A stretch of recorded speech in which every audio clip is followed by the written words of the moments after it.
Hello friends, how are you? Welcome back to our new session and new lectures. आप सभी का तहे दिल से हार्दिक स्वागत है।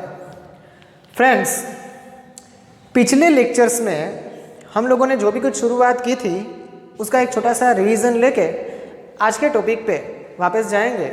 लेकिन सबसे पहले आप लोग जानते हो कि आज का दिन आषाढ़ी बीज और आषाढ़ी बीज का ये त्यौहार आपके लिए हार्दिक शुभकामना। उस त्यौहार की अच्छे से अच्छे मार्क लाइए और भगवान जगन्नाथ जी आपके जीवन में आपका जीवन जो है वो पूरा खुशियों से भर दे फ्रेंड्स। ठीक है, तो एक ऐसे अच्छे पवित्र दिन के ऊपर हम लोगों का आज का लेक्चर जो सोशल साइंस के साथ रिलेटेड और आज के बोर्ड वर्क की थीम से ही आप लोग इसको अट्रैक्ट कर पाएंगे कि हम लोग कौन सा व्यू और कौन सा पॉइंट ऑफ व्यू, कौन सा मुद्दा सीखने जाएंगे। फर्स्ट ऑफ ऑल, कल हम लोगों ने एक न्यू चैप्टर स्टार्ट किया था जो रिलेशन में था जियोग्राफी के, और उसका एक बड़ा सा अच्छा सा टाइटल था। विच टाइप ऑफ टाइटल्स, क्या नाम था उसका? उसका नाम था natural vegetation and wild life. ठीक है, 4 मार्क का ये पूरा पोर्शन हम लोगों को बोर्ड एग्जामिनेशन के अंदर इम्पोर्टेंट रखता है, महत्वपूर्ण रखता है ये बात। और इनमें कल हम लोगों ने 3 टाइप्स ऑफ टॉपिक्स देखे थे। First of all, we discussed about the topic of introduction to natural vegetation and wild life, the clearance of concept to natural vegetation and wild life, and after the topic discussed about it the explanation of types of forest, classification of forest. और उस classification में हम लोगों ने 3 प्रकार देखे थे classification के अंदर फॉरेस्ट के बारे में।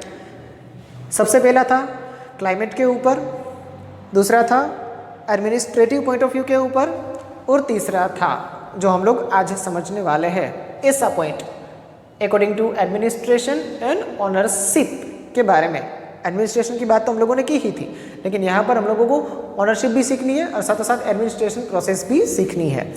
फ्रेंड्स, क्या बात की थी हम लोगों ने? तो इन दोनों प्रकार को समझने के बाद हम लोगों ने उसमें से छोटा सा एक इनटेक्स्ट पैराग्राफ का नॉलेज बेस्ड फ्रेम एक क्वेश्चन किया था। और वो क्वेश्चन क्या था? वो क्वेश्चन था हम लोगों के लिए एक बड़ा अच्छा सा, वो question climate related to forest के बारे में था। हालांकि चैप्टर स्टैंडर्ड 10th में वो क्वेश्चन बुक में नहीं दिया गया है, लेकिन प्रीवियस स्टैंडर्ड के बेस को हम लोगों ने एक्सेप्ट किया था और उसी के बेसिस पे हम लोगों ने ये क्वेश्चन फ्रेम किया था। ठीक है, कि हम लोगों को पूछा जाए अगर कि भाई classification of the forest to the related the variable of climate, climate के ऊपर दिए गए हम लोगों को फॉरेस्ट के बारे में बताइए। रेन फॉरेस्ट की बात की थी हम लोगों ने, ट्रॉपिकल रेन फॉरेस्ट की, ट्रॉपिकल डेसिडियस फॉरेस्ट की बात की थी हम लोगों ने। ठीक है, तो इन सभी कुछ चीज़ों को आप लोगों को याद रखना है और अच्छे तरीके से इसको रिवाइज करना है।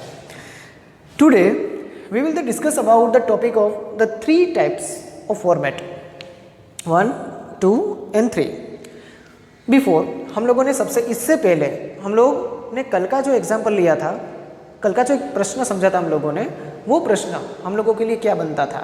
तो वो प्रश्न हम लोगों के लिए बनता था एडमिनिस्ट्रेटिव प्रोसेस के ऊपर क्लासिफिकेशन ऑफ फॉरेस्ट के बारे में, जिसमें हम लोगों ने बात की थी रिजर्व्ड फॉरेस्ट की, बात की थी प्रोटेक्टेड फॉरेस्ट की, और साथ में बात की थी अनक्लासिफाइड फॉरेस्ट के बारे में।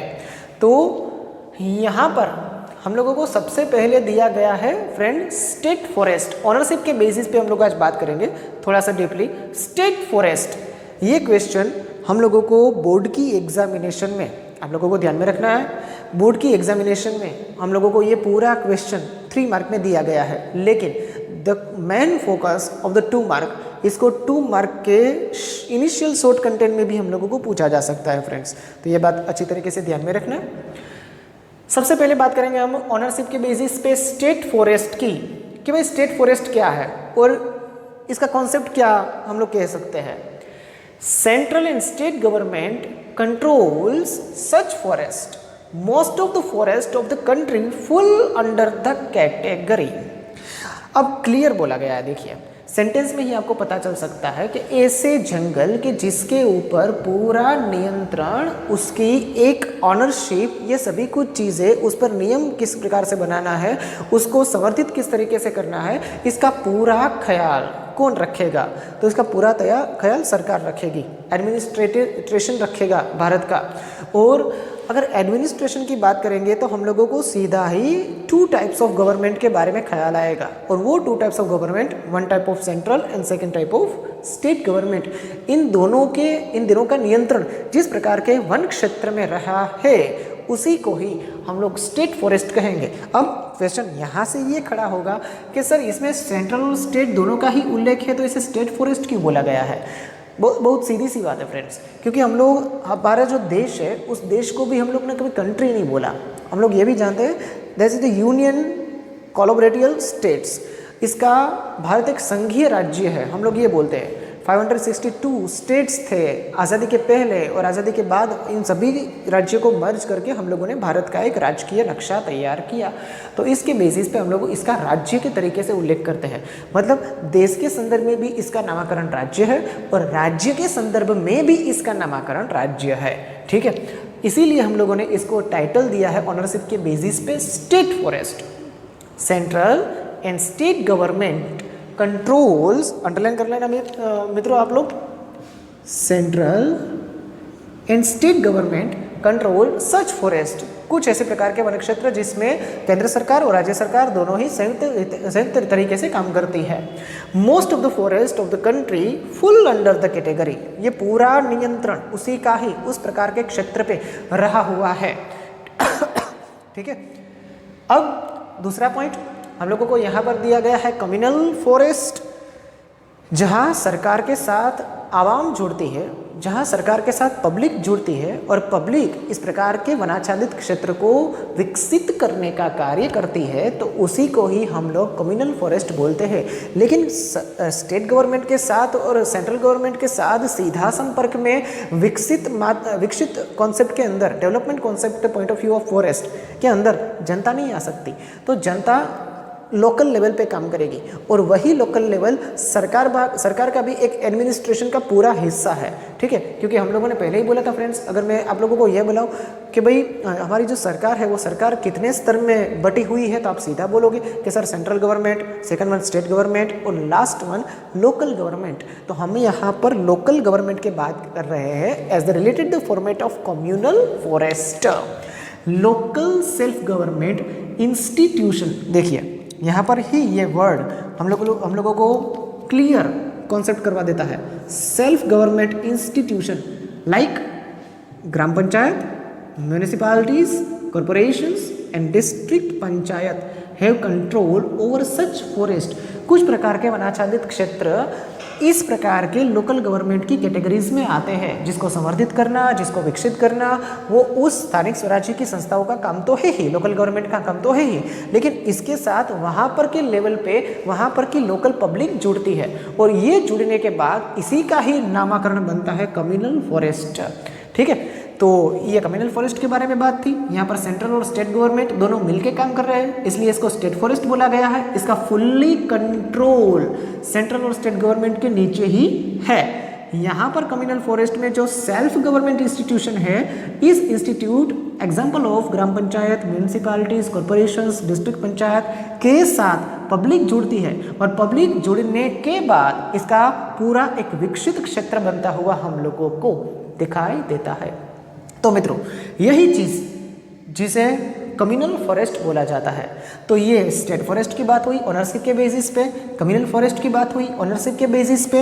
अब बात करेंगे प्राइवेट फॉरेस्ट के बारे में। अब ये थोड़ा सा हम लोगों के लिए एक जिज्ञासु प्रश्न बन सकता है कि सर भारत में प्राइवेट फॉरेस्ट और हम लोग क्या पूरा एक वन खरीद सकते हैं और उसको खरीदने के बाद हम उसका प्राइवेटाइजेशन कर सकते हैं, उसको खुद अपने तरीके से अपने मुताबिक उसको हम डेवलप कर सकते हैं?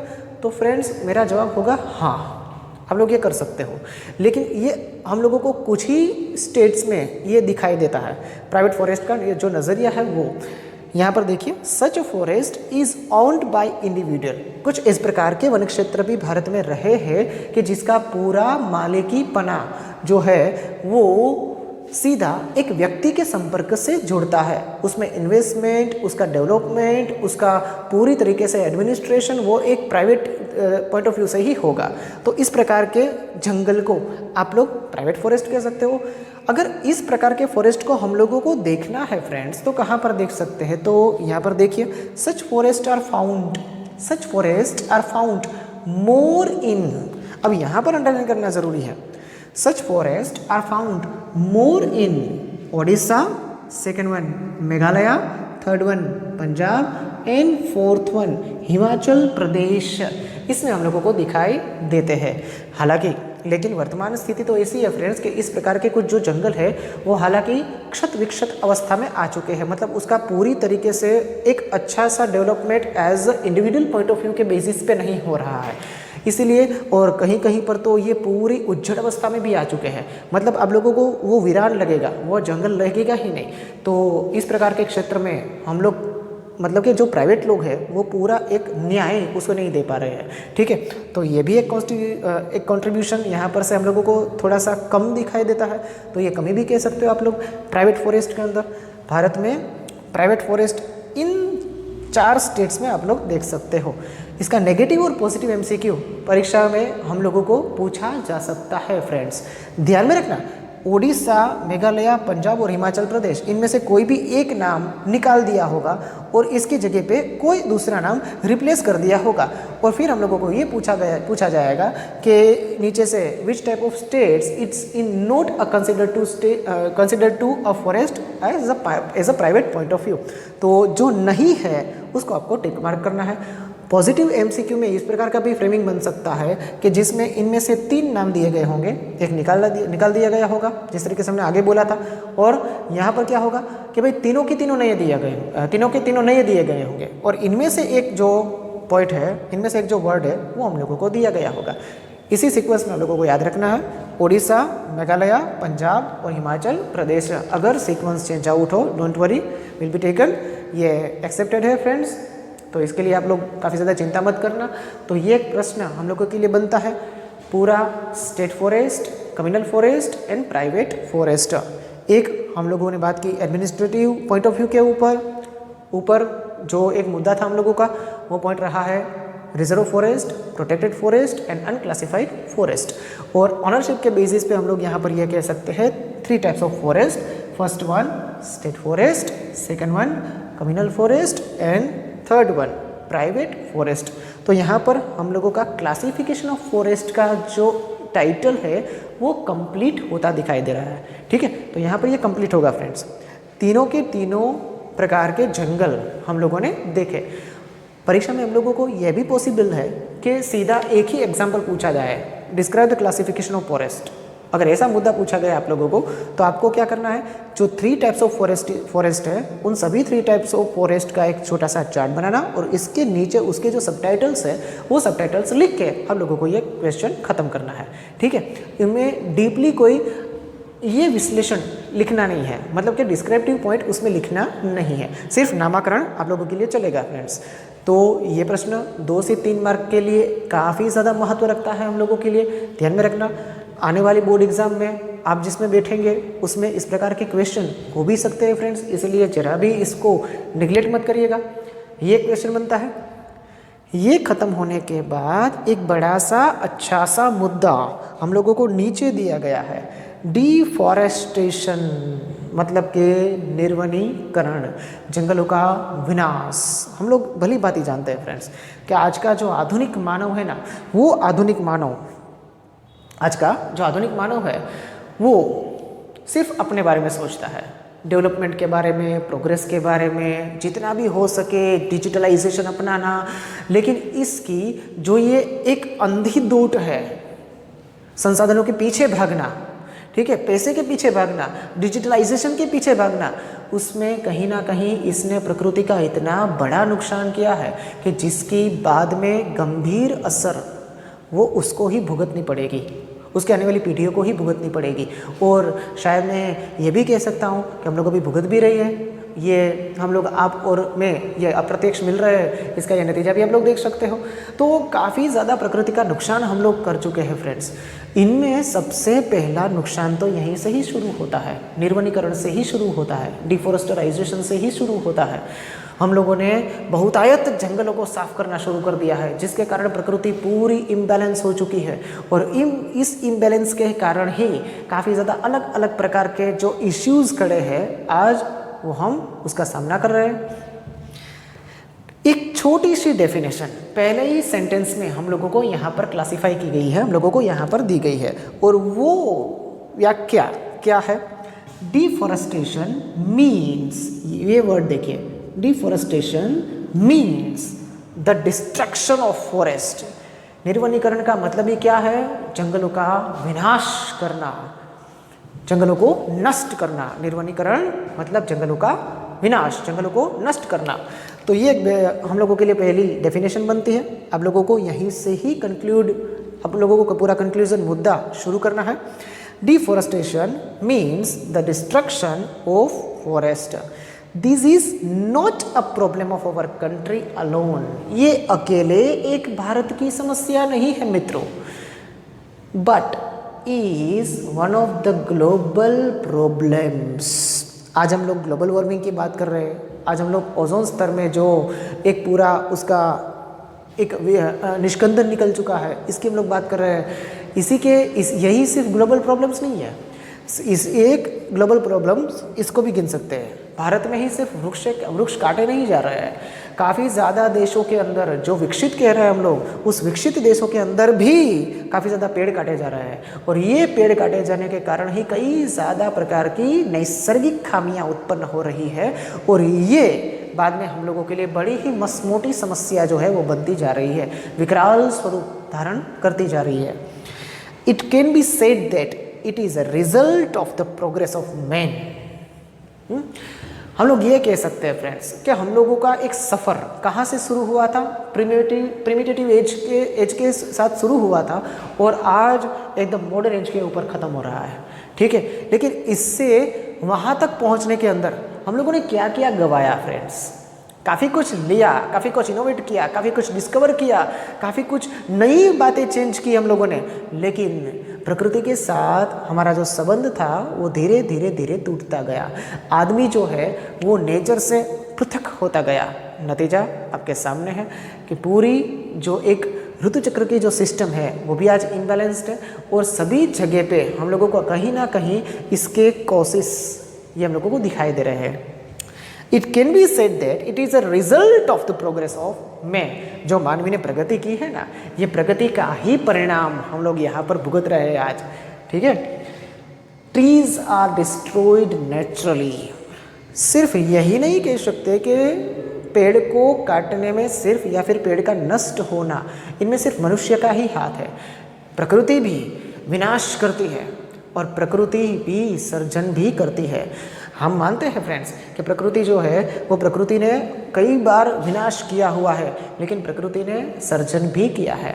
आदमी तो एक बार विनाश करता है तो उसके बाद उसी प्रकार की चीज़ों का डेवलपमेंट नैसर्गिक तौर पे हो, ये तो सिर्फ एक इमेजिनेशन टॉक है, हाँ, एक स्वप्नवत बात हम लोग ये कह सकते हैं। तो यहीं से हम लोगों को यहाँ पर एक सीख मिलती है। However it is negligible compared the loss inflicted by human interference. Clearly बोला गया हम लोगों को।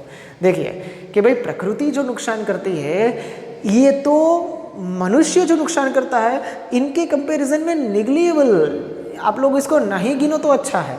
इस प्रकार की भूमिका सोचिए हम लोगों की कहाँ तक पहुँच चुकी है ये बात, हाँ। इतना ज़्यादा प्रकृति का नुकसान आज दिन ब दिन करते जा रहे हैं, और परिणाम स्वरूप काफ़ी ज़्यादा कुछ ऐसे कारण सोशल रीज़न बन चुके हैं, काफ़ी ज़्यादा कुछ ऐसे कारण जो हम लोग ये सके से जियोग्राफिकल रीज़न बन चुके हैं। हम लोगों के लिए काफ़ी ज़्यादा प्रॉब्लम्स क्रिएट हो चुकी है, क्योंकि हम लोगों ने डिफॉरेस्टेशन किया है। भूतल के अंदर पानी की कटौती की समस्या से लेके आज तक हम लोग जो बड़ी ग्लोबल वार्मिंग की समस्या का सामना कर रहे हैं, ये इसी का ही नतीजा है। और इसके ऊपर तो रिसेंटली हम लोगों को पता भी है, रोबोट 2.0 एक पिक्चर भी बन चुका है कि जिसका एग्जांपल भी आप लोग अच्छी तरीके से इसे कनेक्ट कर सकते हो इसके साथ। तो ये हम लोगों के लिए या फिर पूरी मानव समुदाय के लिए या फिर मेरा तो यहाँ तक का मानना है कि पूरी पृथ्वी के लिए ये बात खतरनाक साबित हो सकती है फ्रेंड्स। सोचिए, इसलिए मैंने आप लोग एक बार बोला था कि जस्ट इमेजिन, कल्पना कीजिए कि पृथ्वी पर एक वृक्ष भी ना हो तो जीवन कैसा होगा। It's a my point of view, जीवन होगा ही नहीं फ्रेंड्स। ठीक है, इसीलिए नेचर को बचाना, उसे संवर्धित करना, उसे प्रिजर्वेट करना, ये हमारे लिए सबसे बड़ा एक मुद्दा आज की तारीख में बन चुका है। हम लोग एक साइड से हम लोग ये कहते हैं we are the educated people, तो हमारी जो वो एजुकेलिटी है वो कहाँ पर है? एजुकेटेड पर्सन मतलब क्या? एजुकेशन मतलब एक ऐसा शिक्षण कि जो समस्या है उस समस्या का समाधान ढूंढने का प्रयत्न करे और उस प्रकार की समस्या भविष्य में वापस पुनरावर्तित ना हो, इस प्रकार के वो स्टेप ले। तो ये एजुकेशनलिटी तो हमारे अंदर दिख नहीं रही है फ्रेंड्स। इसीलिए हम लोगों को इस प्रकार के पॉइंट आउट हम लोगों को दिए गए हैं कि जिसके बेसिस पे हम लोग ये समझ सके कि वर्तमान स्थिति क्या है, आने वाली स्थिति क्या बन सकती है, और वो न बने तो उसके अंदर हम लोग क्या रास्ते अपना सकते हैं। ठीक है, तो ये एक पॉइंट बड़ा ही अच्छा सा डिफॉरेस्टेशन का 2 मार्क के अंदर मोस्ट टाइम पे कंक्लूड कह सकते हो, अभी से पूछा जा सकता है परीक्षा के अंदर। हाँ, deforestation means the destruction of forest. This is not a problem of our country alone but is one of the global problems. It can be said that it is a result of the progress of man. Trees are destroyed naturally, however it is negligible compared to the loss inflicted by human interference। ठीक है, तो ये एक revision था।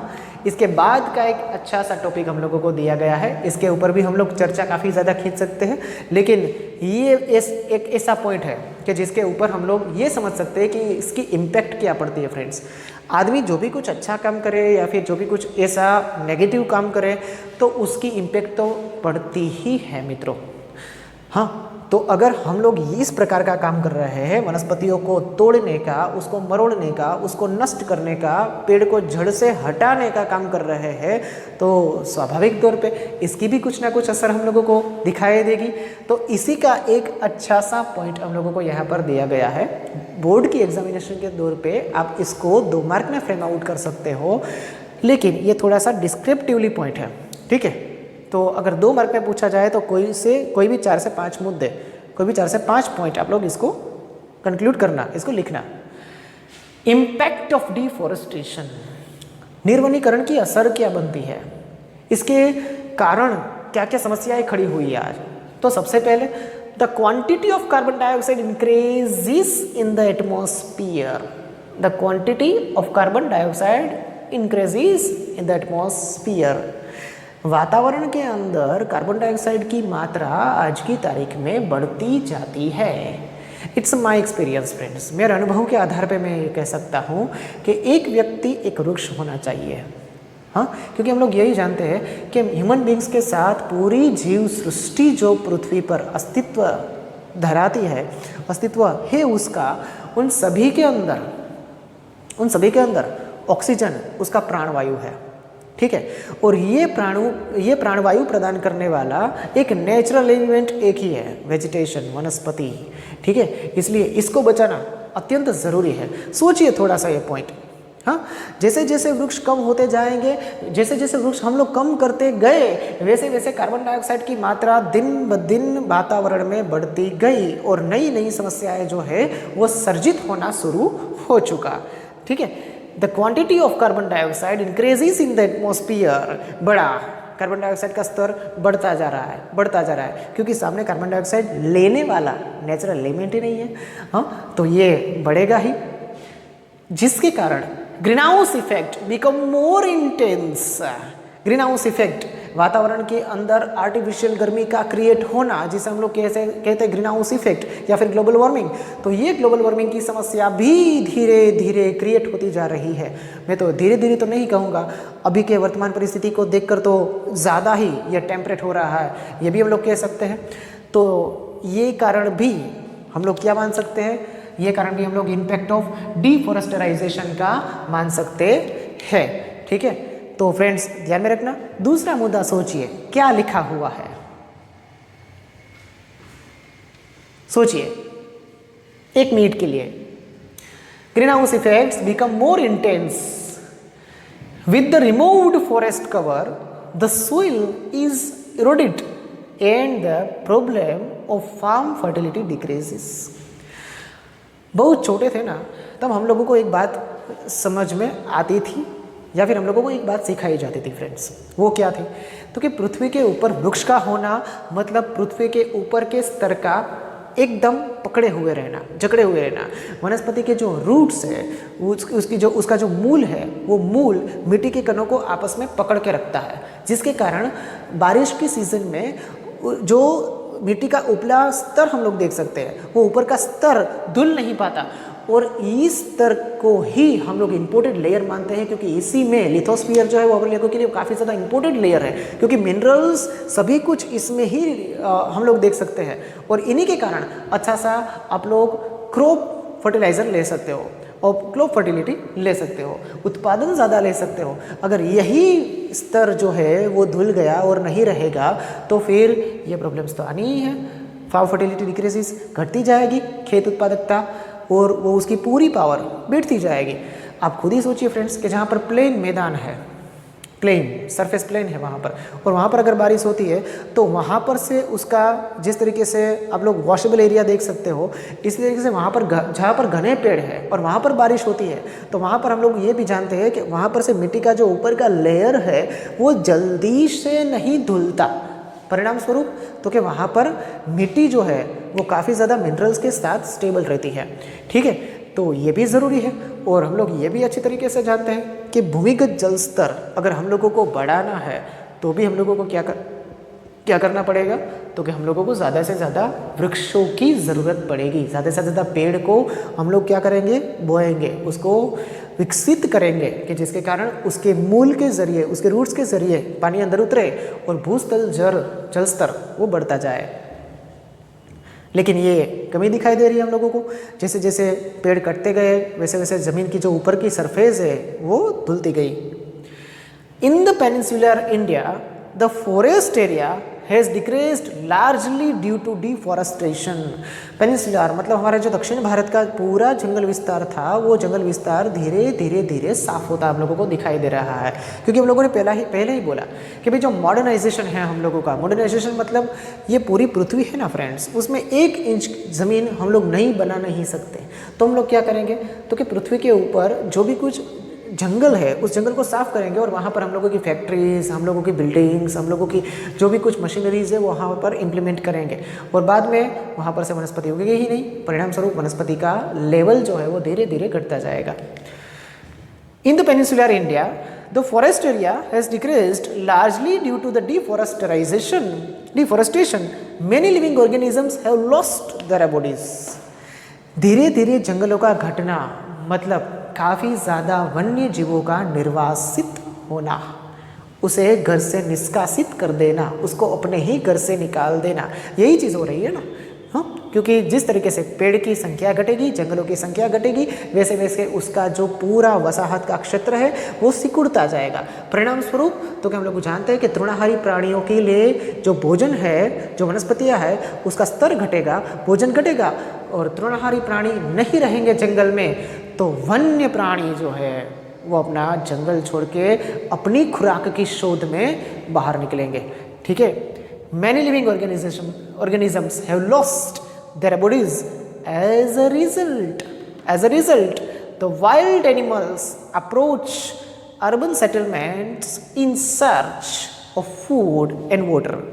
ग्रामीण विस्तार जो जंगल के नज़दीक आया हुआ है वो जंगल के नज़दीक आए हुए विस्तार में वन्य जीव, शेर और बाघ जैसे प्राणी जो है वो बाहर निकल जाते हैं, लेपर्ड जैसे प्राणी जो है वो बाहर निकलते हैं जंगल के बाहर, और वहाँ पर जो पालतू पशु है, जो शेफर्ड्स के पालतू पशु है, उस पालतू पशु पे आक्रमण करते हैं, वो उसको अपना शिकार बनाता है, उसको खा जाता है फ्रेंड्स।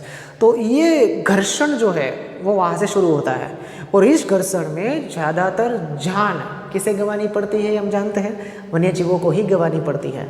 हाँ, more instance are recorded of carnivorous animals killing the domestic animals of those shepherds who live near the forest। Clearly बोला गया हम लोगों को कि मांसाहारी प्राणी बाहर निकलते हैं जंगल से और जंगल विस्तार के नज़दीक के अंदर जो पशुपालकों के जो पालतू पशु है उस पर आक्रमण करते हैं, परिणाम स्वरूप उसके पालतू पशु मर जाते हैं। और हम लोग ये भी जानते हैं फ्रेंड्स कि वन्य जीवों के जो संघर्ष में आदमी जीतता है तो इसकी एक नकारात्मक असर प्रकृति पर भी पड़ती है, वन्य जीवों का कम होना। तो ये भी एक हम लोगों की प्रकृति के अंदर एक विक्षेपित कड़ी समान माना जाएगा। तो ये ना हो, ये पूरी चीज़ें संतुलित बन के रहे और जंगलों का दिन प्रतिदिन विस्तार बड़ा हो सके, या फिर जितना है उसको हम संवर्धित और संरक्षित कर सके, इसके उपाय हम लोगों को सोचने पड़ेंगे। तो ये प्रश्न हम लोगों को काफ़ी ज़्यादा जानकारी दे सकता है इम्पैक्ट ऑफ डिफॉरेस्टेशन के, क्यों डिफॉरेस्टेशन के कारण क्या क्या हो सकता है और क्या क्या हुआ है। ठीक है, तो ये पूरा डिस्क्रिप्टिव ओवरव्यू हम लोगों को परीक्षा के अंदर एज अ क्वेश्चन पूछा जा सकता है और आप एज अ आंसर इसे फ्रेम आउट कर सकते हैं। तो आज की तारीख में हम लोगों ने सिर्फ 3 प्रश्नों का अध्ययन किया। उनमें सबसे पहले हम लोगों ने देखा forest according to administration and ownership, उसमें ज़्यादातर बात ओनरशिप के बारे में थी।